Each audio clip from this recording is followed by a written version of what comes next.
আমাকে ভালোবাসতে হবে না, ভালোবাসি বলতে হবে না।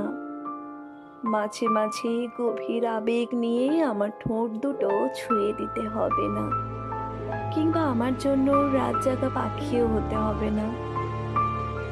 অন্য সবার মতো আমার সাথে রুটিন মেনে দেখা করতে হবে না, কিংবা বিকেল বেলায় ফুচকাও খেতে হবে না। এত অসীম সংখ্যক নায়ের ভিড়ে শুধুমাত্র একটা কাজ করতে হবে।